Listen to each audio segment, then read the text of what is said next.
श्री वसु विद्या परिवार प्रस्तुत करते हैं समय सार वाचना। जीवनी बद्धा एति अधुव अनिच्चातः असरणाय दुःखा दुःख फलात्य णादूर्णिवत्तदेतेहिं कम्मस्य परिणामं णो कम्मस्य यतहेव परिणामं ण करेदियेदमादा जो जानदि सोहवदि णाणि। ये क्रोधादि आश्रव जीव के साथ निबद्धते हैं, अध्रुव हैं, अनित्य हैं तथा अशरण हैं, और ये दुख रूप हैं और दुख रूप फल देने वाले हैं। यह जानकर ज्ञानी उन आश्रवों से निवृत्त होता है। जो आत्मा इस कर्म के परिणाम को इसी प्रकार नो कर्म के परिणाम को नहीं करता है, अपितु जो जानता है वह ज्ञानी है। विष्टि भगवान की, कुंद कुंद स्वामी मुनि महाराज की, परम पूज्य चारित्र चक्रवर्ती आचार्य भगवान श्री शांति सागर जी मुनि महाराज की, उपस्थित धर्म स्नेही सत श्रद्धालु, भव्यवर पुंडरीक, पुण्यात्मा, महानुभाव। यहाँ पर आचार्य भगवान श्री कुंद स्वामी द्वारा विरचित समयसार ग्रंथ की वाचना चल रही है। तृतीय अधिकार को यहाँ देख रहे हैं, जिसमें कर्तृ और कर्म अधिकार है। जीव कर्ता है, जीव भोक्ता है, जीव अकर्ता भी है, जीव अभोक्ता भी है। पूर्व की गाथाओं में देखा था, आत्मा का स्वभाव पृथक है और आश्रव का स्वभाव पृथक है। आश्रव जीव के ही राग द्वेषमय विकारी भावों से होता है, योग की प्रवृत्ति से होता है। जब जीव में आश्रव होता है तब वह आश्रव जीव के राग द्वेष आदि विकारी भावों का निमित्त पाकर बंध को प्राप्त हो जाता है। बंधा हुआ जीव संसार में परिभ्रमण करता है, जन्म मरण करता है, अनेक प्रकार के दुखों को भोगता है। किंतु जो जीव सर्वथा कर्मों से मुक्त है, उसे किसी भी प्रकार का दुख नहीं। वह मुक्त जीव संसार में जन्म मरण नहीं कर सकता।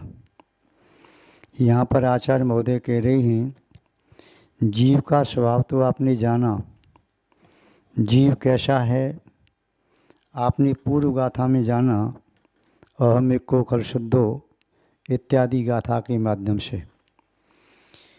यहाँ पर आचार्य महोदय आश्रव के बारे में भी कह रहे हैं। वह आश्रव क्या है? पूर्व में आपने देखा, काय वांग मन कर्म योगा साश्रव।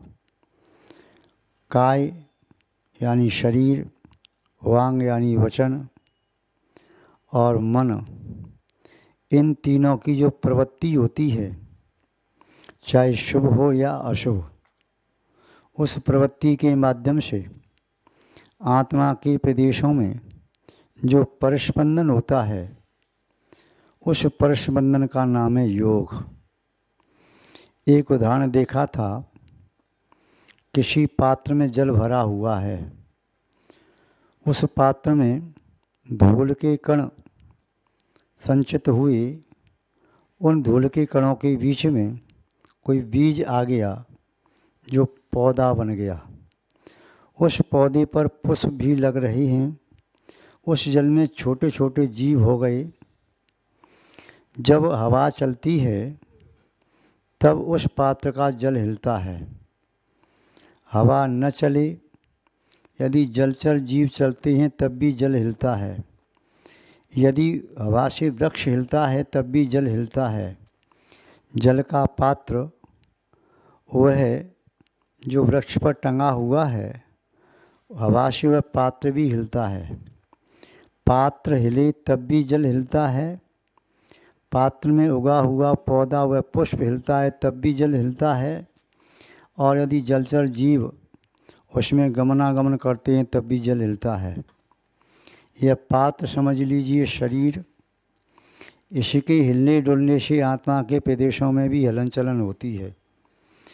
उसमें खिलता हुआ पुष्प या पादप जो उत्पन्न हुआ है वह समझ लीजिए वचन, इनके माध्यम से भी आत्मा के प्रदेश रूपी जल संचालित होता है।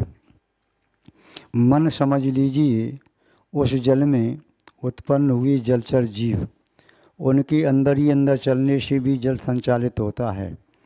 मन जो भी शुभ अशुभ चिंतन करता है उसके माध्यम से भी आत्मा के प्रदेशों में परस्पंदन होता है। यह परस्पंदन योग रहित जीवों के नहीं होता, उनके जो होता है स्वाभाविक परिणमन होता है। इस परस्पंदन से वह जीव कार्यमान वर्गणाओं को बुलाता है और उस जीव के उदयागत कर्म के प्रभाव से होने वाले विकारी भावों का निमित्त पाकर वे कार्यमान वर्गणाएँ कर्म रूप अवस्था को प्राप्त हो जाती हैं।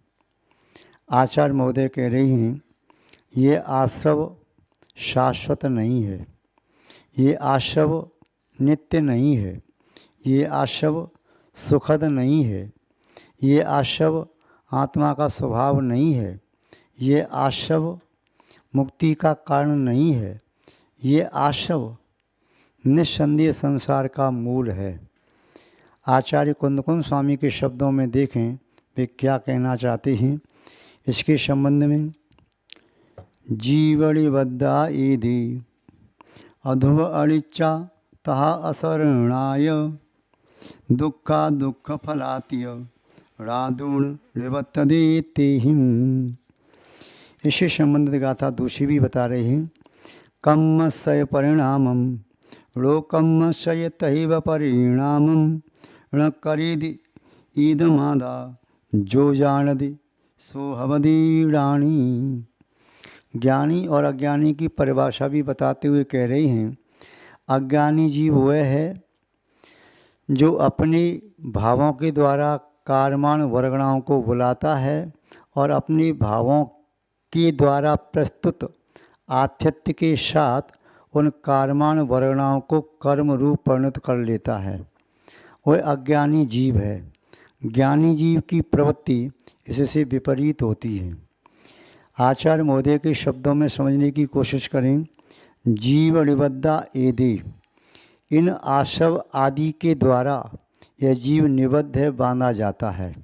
यदि आश्रव न हो तो जीव बंध को प्राप्त नहीं हो। आश्रव नहीं हो तो जीव के कर्म का बंध नहीं होगा तो उसका फल भी नहीं भोगना पड़ेगा।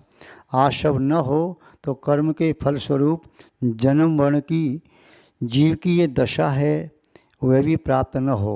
यदि आश्रव न हो तो जीव को फिर दुख न भोगना पड़े। आश्रव न हो तो जीव वैभाविक परिणति में नहीं रहेगा। तो यहाँ पर आचार्य महोदय कह रहे हैं, जीव निबद्धा ईधि, जीव से निबद्धमान ये आश्रव रूप परिणाम, जो आश्रव रूप परिणाम हैं जीव से निबद्ध हैं, बंधे हुए हैं, अनादिकाल से जीव के साथ हैं। एक समय का भी विरह काल नहीं आया जब जीव आश्रव से मुक्त हो गया हो। एक समय का भी विग्रह नहीं पड़ा जब जीव कर्म बंध से रहित हो गया हो। एक समय का विग्रह भी नहीं पड़ा जब जीव के साथ कार्यमान वर्गणाएँ नहीं हों। एक समय का भी विग्रह नहीं पड़ा जब जीव का योग यह शांत हो गया हो, यानी जीव योग से रहित अवस्था को प्राप्त हो गया हो। एक समय का भी विग्रह नहीं पड़ा। तो ये दे जीव निबद्धा, इन भावों के द्वारा जीव बंध को प्राप्त होता है, किंतु ये भाव अध्वा अध्वा अध्रुव हैं, अर्थात ध्रुव नहीं है। ये भाव शाश्वत नहीं है। आश्रव तो परिणाम है और परिणाम आत्मा के परिणमन का नाम है। जो भी परिणमन है वह परिणमन है, कूटस्थ नहीं है। आत्मा जैसे कूटस्थ स्थायी है वह कभी नश्वर नहीं कही जा सकती। आत्मा को अध्रुव नहीं कह सकते, आत्मा को अनित्य नहीं कह सकते, आत्मा को नश्वर व विनाशिक नहीं कह सकते, क्योंकि आत्मा तो शाश्वत द्रव्य है। ये आसव शाश्वत नहीं है, क्योंकि आसव ये कारमान वर्गणाएँ जीव के विकारी भाव का निमित्त पा करके आती हैं। आसव अन्य अनंत जीवों की अपेक्षा से निरंतर रहता है, किंतु एक जीव की अपेक्षा से निरंतर नहीं रहता। ये आसव के भाव बदलते रहते हैं। तो अध्रुवा, ये आसव के भाव अध्रुव हैं। आसव के भाव अनिच्छा, अनित्य हैं, नित्य नहीं है। किसी भी जीव के परिणाम, संसारी जीव के परिणाम सदा एक से नहीं रहते, उसके परिणामों में तरतमता आती है। कितना भी तीव्र कषाय से युक्त जीव हो, उसके परिणामों में भी तरतमता आती है, मंदता और तीव्रता आती है। कितना भी विशुद्ध परिणामी जीव हो, उसके परिणामों में भी तरतमता आती है। कभी विशुद्धि चरम सीमा पर पहुंचती है, तो कभी संक्लिष्टता भी चरम सीमा पर पहुंच जाती है। तो जीव के परिणाम अध्रुव हैं, जीव के परिणाम अनित्य हैं और असरणाय, ये जीव के परिणाम ये जीव के लिए शरणभूत नहीं है। ये जीव को आश्रय नहीं दे सकते, जीव की रक्षा नहीं कर सकते, जीव का बचाव नहीं करते। ये तो जीव के लिए अशरण हैं। जीव के लिए शरण क्या है फिर? जीव के लिए शरण है जीव का स्वभाव, जीव के लिए शरण है जीव के गुण, जीव के लिए शरण है जीव की अपनी स्वकीय नियति, प्रकृति और स्वयं का स्वत्व, स्वचतुष्ट, ये जीव के लिए शरणभूत है। और ये जीव ध्रुव है, नित्य है, शाश्वत है और स्वयं के लिए शरणभूत है। किंतु आश्रव का स्वभाव से विपरीत है। दुखा दुख फलाय, ये जो आश्रव है ये आश्रव ही दुख है और ये दुख फलातीय, और ये आश्रव ही दुख के फल रूप है। आश्रव को दुख क्यों कहा? क्योंकि आश्रव के बाद ही कर्म का बंध होता है और वह कर्म के उद्देश्य जीव को दुख मिलता है। जैसे आप कहते हैं हिंसा नतस्तेया अब्रह्म परिग्रह इति पापम। हिंसा, अन्यत, अस्तेय, अब्रह्म और परिग्रह। हिंसा, झूठ, चोरी, कुशील, परिग्रह, ये 5 पाप हैं। ये 5 पाप हैं, ये ही दुख है। पाप कहिए या दुख कहिए, दुखम एव वा। आचार्य भगवान उमा स्वामी महाराज ने लिखा दुखम एव वा, अथवा ये 5 पाप ही दुख हैं। तो ऐसे ही ये 5 पाप कब बनते हैं? जीव के विकारी भाव का निमित्त पा करके ये आश्रव ही पाप बन जाता है और पाप ही दुख है। यहाँ कहा दुखा दुख फलातीय, ये आश्रव ही दुख है और आश्रव ही फल स्वरूप है। दुखा दुख फलातीय, दुख है और दुख के फल है। फल क्यों है? क्योंकि आश्रव के वृक्ष पर बंध रूपी कर्म के फल लगते हैं। उन बंध के फल को, अनुभाग को जब जीव भोगता है तो उसे दुख प्राप्त होता है। कर्म से बंधा हुआ जीव सुखी नहीं है। हो सकता है अपेक्षाकृत उसे सुख का ज़्यादा अनुभव हो रहा हो, ये उसके कर्म की मंद उदय का फल हो सकता है, किंतु वह सुख नहीं है। किसी के पैर में कांटा लग गया, कांटा लगने से दुख हुआ, दूसरा कांटा लगा, तीसरा कांटा लगा, चौथा कांटा लगा, कई कांटे लग गए। अब कांटे लगी हैं तो उसमें से एक कांटा निकाल लिया, उसे बड़ी शांति मिली, बड़ा सुख मिला। किंतु एक कांटे को निकालने से क्या सुख मिला वास्तव में? वो कांटे तो और लगे हैं, किसी के 1, किसी के 2, किसी के 4, किसी के 10, कांटे सबके लगे हैं, किंतु एक कांटा निकाल के उसका दुख कम हो गया। दुख की कमी को सुख कह रहा है, किंतु सुख दुख के विपरीत अवस्था का नाम है। तो आश्रव जो क्या है? तो आश्रव के बारे में आचार्य महोदय कह रहे हैं कि आश्रव ही दुख है, आश्रव ही दुखों का फल देने वाला है। इसके अतिरिक्त इस जीव को कोई और दुख दे नहीं सकता। दुखा दुख फलातीय रादूण निवर्तते तेहिम, ज्ञानी पुरुष उनसे निवृत्त होता है। किनसे? आशव के हेतुओं से। क्या है आशव के हेतु, आशव के कारण क्या है? तो आप जानते हैं मिथ्यात्व है, चाहे ग्रहित हो चाहे अग्रहित हो। मिथ्या दृष्टि जो है, जिसकी दृष्टि में मिथ्यापना है, झूठपना है, जिसकी दृष्टि असत्य है, तो वह व्यक्ति तो दुखी रहेगा। और इस मिथ्या दृष्टि से, असमीचीन दृष्टि से जो भी कर्मण वर्णाएँ आ रही हैं, इसके रहते हुए कर्म का बंध होगा, उससे सुख नहीं मिलता, दुख ही मिलता है। मिथ्यात्व अवृत्ति, अवृत्त रूप अवस्था में जो आश्रव हो रहा है, उससे भी दुख मिलता, सुख नहीं मिलता। प्रमाद से भी जो कर्म का बंध हो रहा है, दुख मिलता है। यदि कषाय से हो रहा है, उससे भी दुख मिलता है। योग से होता है तब भी दुख मिलता है। फिर सुख से मिलता है, इस आश्रव से सुख नहीं मिलता, कर्म के बंध से सुख नहीं मिलता। व्यवहार में कह दो कि पुण्य के उदय से मुझे सुख प्राप्त हो गया, किंतु कोई भी कर्म व कर्म का उदय, किसी भी प्रकार का आश्रव जीव को सुख नहीं दे सकता। क्यों? क्योंकि सुख आत्मा का स्वभाव है, पुद्गल का स्वभाव नहीं। सुख को देने वाला ये आश्रव नहीं है। जो कर्मण वर्णाएँ आई हैं, ये सुख नहीं दे सकती, ये तो पुद्गल हैं। पुद्गल का स्वभाव अलग है, जीव का स्वभाव अलग है। सुख आत्मा का स्वभाव है, वह आत्मा का स्वभाव पुद्गल के पास कहाँ से प्राप्त हो सकता है?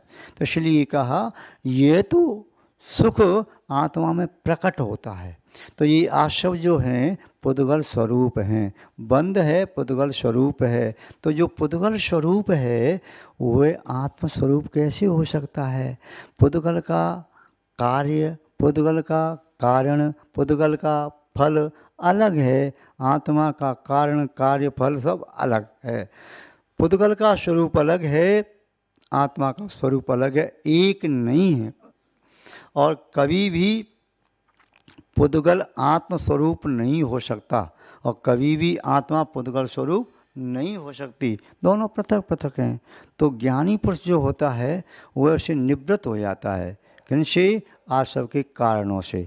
आश्रव के कारणों से निवृत्त हुआ, यानी कर्मबंध से निवृत्त हुआ। कर्मबंध से निवृत्त हुआ तो फिर कर्म से रहित आत्मा को ही सिद्ध आत्मा कहा जाता है, शुद्ध आत्मा कहा जाता है और निकल परमात्मा कहा जाता है। आचार्य महोदय पुनः और आगे कह रहे हैं स्पष्ट करते हुए कि ज्ञानी क्या करता है? कम्मस्य परिणामम रो कम्मस्य तैव परिणामम ऋण करेद ईदमादा जो जानदि सुहवदि ऋणानि। जो जानदि, जो जानता है, मानता है, अनुभव करता है, क्या? कम्मस्य परिणामम रो कम्मस्य परिणामम तैव। कर्म का परिणाम और नो कर्म का परिणाम। इस नो कर्म शरीर को प्राप्त होने पर क्या प्राप्त होगा, इसका परिणाम क्या है? जो कर्म आत्मा ने बांधी उन कर्मों का फल क्या है?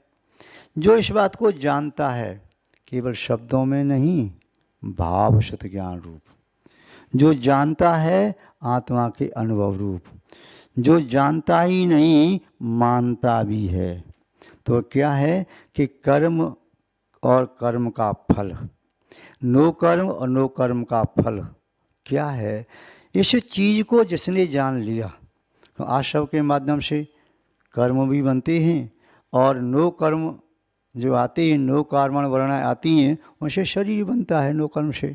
तो कर्मण वर्णाएँ हों या नो कर्म वर्णाएँ हों, कर्मण वर्णा कर्म रूप परिवर्तित हो जाती हैं और नो कर्म, जो नो कर्म वर्णाएँ हैं वे शरीर रूप परिणत हो जाते हैं। तो दोनों प्रकार का आश्रव हुआ। ये दोनों प्रकार के आश्रव को जान करके, उनके स्वभाव को मान करके और उनके स्वभाव का अनुभव करके, ये मेरा शत्रु है, इस बात को जानता भी है, मानता भी है, उसने मेरे साथ शत्रुता का व्यवहार किया, इस बात का उसे अनुभव भी है। तो जान करके, मान करके, उस शत्रुता का अनुभव करके जो उसे छोड़ देता है, किसे छोड़ देता है? आश्रव को, पुद्गल को छोड़ देता है। तो जानदी शब्द का अर्थ यहाँ पर लेना है जानना, मानना, पहचानना, अनुभव करना। तो ईदम आदा ये आत्मा, जो जानदी स्ववदि ऋणानि, तो वही ज्ञानी कहलाता है। जो नहीं जानता है वह अज्ञानी कहलाता है। पूर्व गाथा में भी आया था, जो आशव को जान करके उसे छोड़ देता है, आशव को शत्रु मानता है, आशव को पुद्गल रूप अनुभव करता है, आत्मा को शिव पृथक अनुभव करता है, जानता है, मानता है, वही ज्ञानी पुरुष है। और जो आशव को अच्छा मानता है, अपना मित्र मानता है, कर्म नो कर्म को अपना सहकारी सहयोगी मानता है, अपना सहायक मित्र और बंधु बांधव मानता है, वह निस्संदेह अज्ञानी जीव है। अथवा जो कर्म और नो कर्म को आत्मा के स्वरूप मानता है, देह जीव को एक गिने, वह बहिरात्मा है। नो कर्म को वह माने अपना, चाहे द्रव्य कर्म को अपना माने, चाहे भाव कर्म को अपना माने, वह अज्ञानी है। किंतु जो इनसे पृथक अपनी आत्मा के शुद्ध स्वभाव को मानता है, जानता है, उस शुद्ध स्वभाव को प्राप्त करने का सम्यक पुरुषार्थ करता है, निस्संदेह वही ज्ञानी है। आचार्य कुंदकुंज स्वामी की शब्दों में, उनके भावों में हम समझें तो यही समझें कि वास्तव में ज्ञानी पुरुष वही योगी है, वही साधक है, वही यति है जो मोक्ष मार्ग में आरूढ़ है, जिसने सम्यक दर्शन, सम्यक ज्ञान, सम्यक चात को प्राप्त कर लिया है। व्यवहार में तीनों को अलग अलग प्राप्त करके निश्चय में एकत्व उन तीनों से सहित आत्मा का जो अनुभव कर पा रहा है, उस आत्मा को रत्नत्रय से जान पा रहा है, उस आत्मा को रत्नत्रय से युक्त मानता है कि रत्नत्रय ही मेरी आत्मा है, आत्मा में ही रत्नत्रय है, ये पृथक पृथक नहीं है। जो ऐसा जानता है, मानता है, अनुभव करता है, निस्संदेह वही ज्ञानी पुरुष है। इससे इतर अज्ञानी कहलाता है। इस प्रकार आचार्य महाराज का यहाँ भाव समझाने का रहा। संक्षेप में इन दोनों गाथाओं का अर्थ हमने यहाँ पर समझने की चेष्टा की।